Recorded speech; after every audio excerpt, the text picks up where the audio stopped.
Bonjour et bienvenue dans Menteur Menteur. Quels sont les mensonges que les hommes politiques ont tenté de nous faire avaler ce mois-ci? Voyons tout de suite le sommaire de cette édition.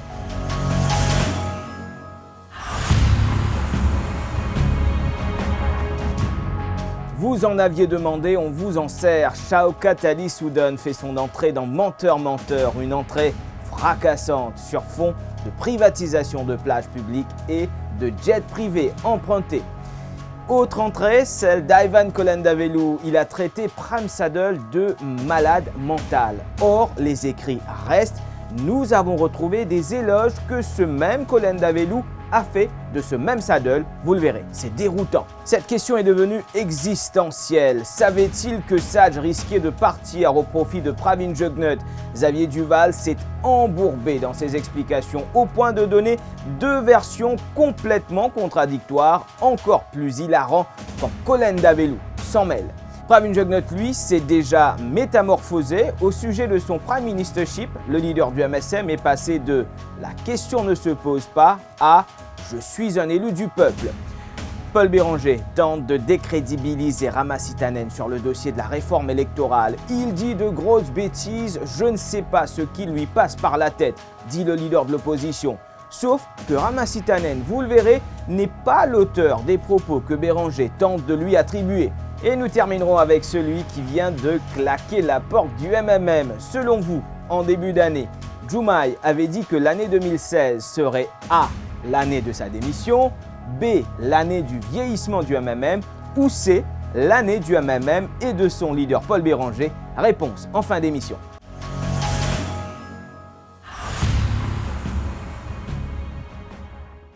Mais d'abord, on salue particulièrement un internaute spécial qui a regardé le premier numéro de Menteur Menteur, même s'il a eu du mal à se rappeler du nom précis de l'émission. Il gagne 23 millions, la dame 19 millions pour 3 mois. 19 millions de roupies pour 3 mois. Maurice Diali, parce qu'il... Pourquoi une chose dans l'Express qui veut dire je passe pour le mentir, mais pas pour le mentir. La Maurice Diali, parce que vous avez besoin de faire des guerres pour... Comme moi, mon petit Premier ministre, jamais pas de prend avocat privé pour défendre le gouvernement. Tu parquet qui tu peux faire un travail. Pas tu peux payer un sou. En plus, je fais au bêta, mais pas tu peux prendre un avocat privé. Comme moi, mon petit Premier ministre. Vous ne pouvez pas connaître cette information-là, il faut jamais le prendre. Écoutez, on ne voit vraiment pas où vous voulez en venir, Navin Ramgoolam. Vous aviez dit que sous votre Prime Ministership, l'ICTA ne sollicitait jamais d'avocat du privé.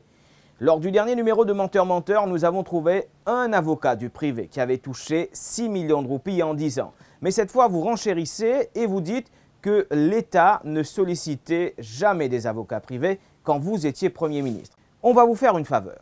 On va restreindre les recherches à l'ICTA. Regardez uniquement cette réponse parlementaire que votre ministre des TIC, Tassarajan Pilichidembrum, avait fournie en 2011. La liste d'avocats dont les services ont été retenus par l'ICTA de 2007 à 2011. Joy Biari a été payé 3,7 millions de roupies. Shyam Servan Singh, 5,9 millions. Yatin Varma, 2 millions. Cette liste a été fournie par votre ministre des TIC. Donc, lâchez du lest, Navin Ramgoolam. Vous contredire, on n'a pas que ça à faire.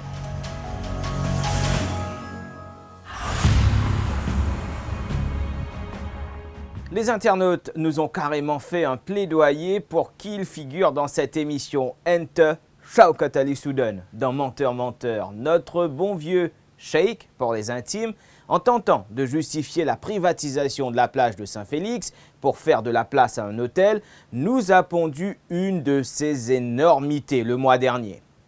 Maurice Ali, o cara ne peut capable l'hôtel, difficile peine en place. Moi je peux pas de haut.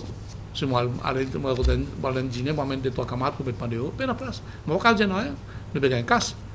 Mais quand Maurice parle, moi pour gagner place pour aller voir la salle moi aussi. Avec bonne famille.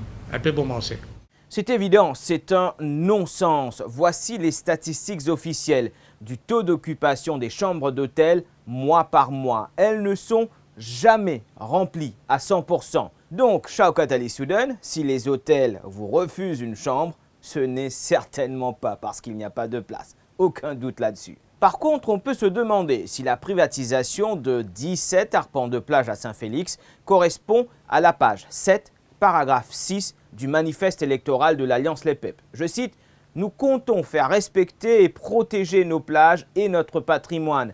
Nous mettrons un terme à la braderie des pas géométriques et des terres de l'État. » Il y a aussi la page 21, paragraphe 3. La politique déterminant la location des pas géométriques à des promoteurs, leur monétisation ou leur vente sera revue.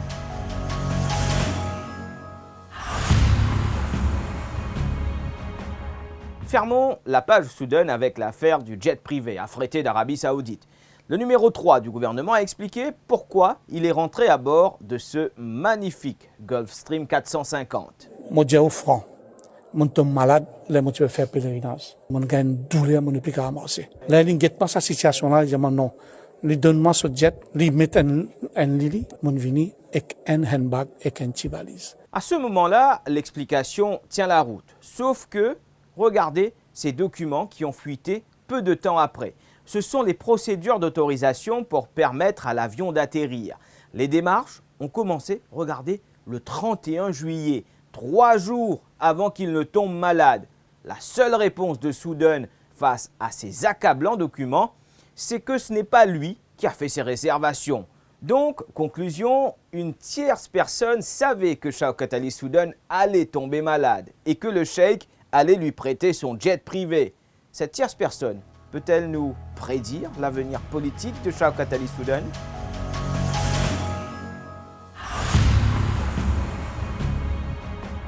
Parce que le géomorphologue Prem Sadel a estimé que la pyrite présente dans la roche qui a servi à construire le Bagatelle Dam allait fragiliser le barrage, cela lui a valu le diagnostic psychiatrique d'Ivan Kolendavelou. Moi, je dis, vous n'écrivez n'importe quoi. Si vous montrez où les correspondances privées de M. Sadal, il écrit à moi. Vous pouvez trouver que tout ça là, c'est de l'équilibration des bandits. C'était là un petit problème psychologique. Les autres, c'est un problème psychiatrique, c'est tout. Mais regardez ce qu'avait dit ce même Kolendavelou de Prem Sadel le 5 mars 2015 à l'Assemblée nationale. Il m'a beaucoup aidé, c'est un homme bon, lui il s'y connaît, moi je ne suis pas expert, il nous faut des experts. J'ai tenu à ce qu'il soit présent quand je ferai ce discours. En passant à Ivan Kolendavelou, pensez-vous que Gérard Sampeur, qui a aussi émis des doutes sur le Bagatelle Dam, soit également un malade psychiatrique ?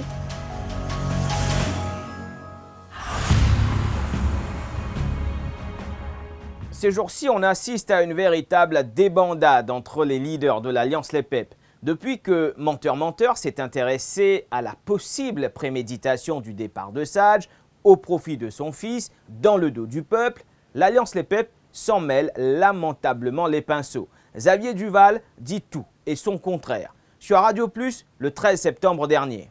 Nous finissons convenir dès le départ que si le Premier ministre Saneru Jagnat décide de partir, que c'est Pravin Jagnat, leader du MSM, leader du plus grand parti dans l'Alliance Le Peuple, qui soit lui qui remplace le Premier ministre. Et donc pour moi, le débat n'est même pas posé.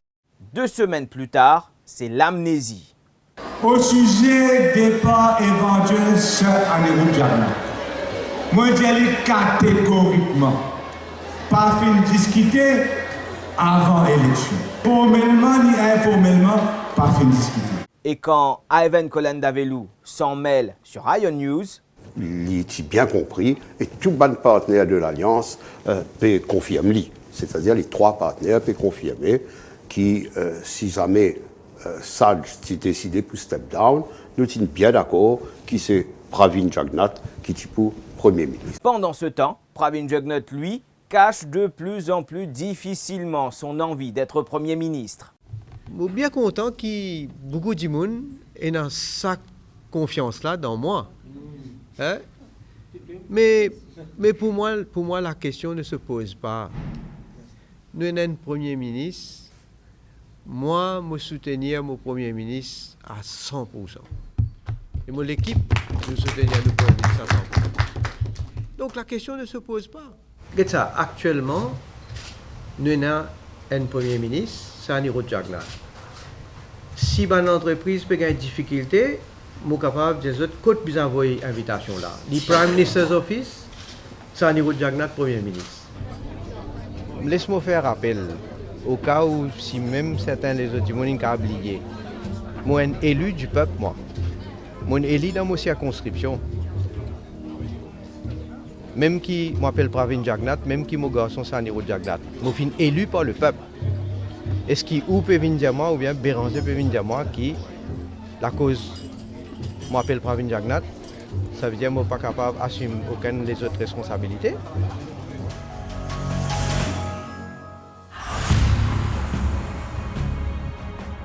Passons à présent à la réforme électorale. Son poids sur les tractations politiques est sous-estimé.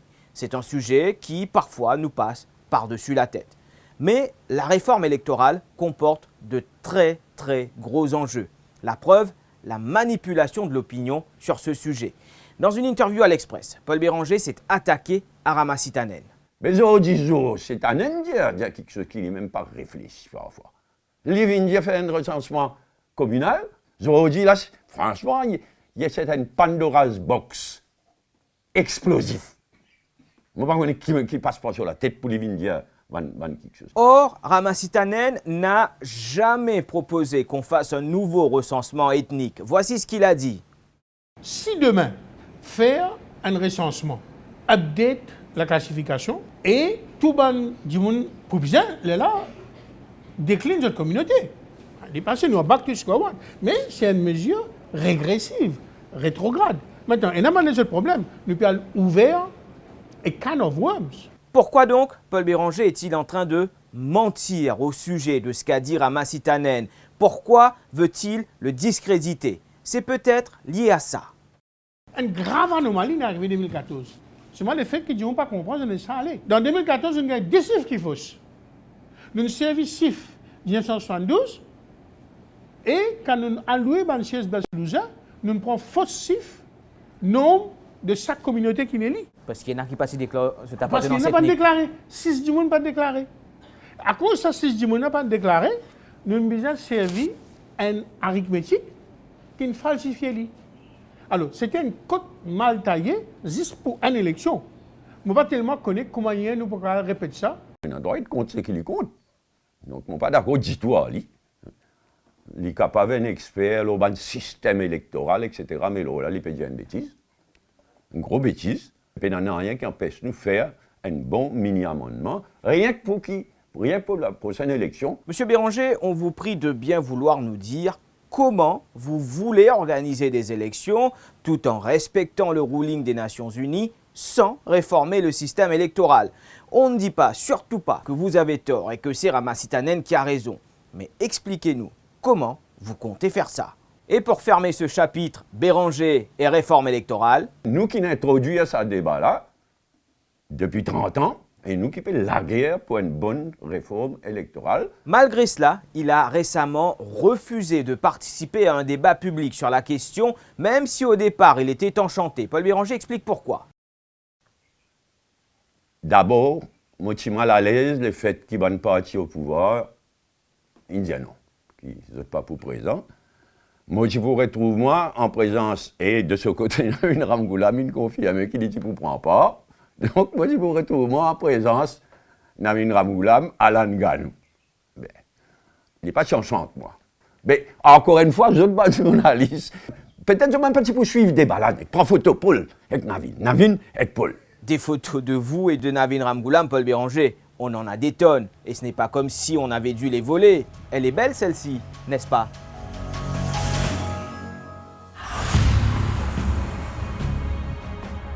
Et on termine avec la question que je vous ai posée au sommaire. Zuber Djoumaï a démissionné du MMM le 23 septembre dernier en invoquant un leadership vieillissant.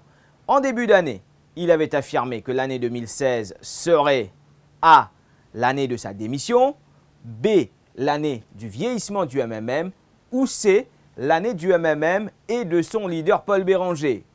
La réponse en images. l'année 2016, c'est pour l'année du MMM.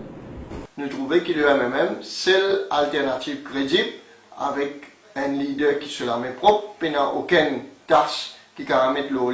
Et le MMM, aujourd'hui, en 2016, continuité, nous, un parti qui a un avenir extraordinaire parce que, justement, nous sommes alternative qui est crédible pour sauver le pays et pour répondre à l'attente de la population.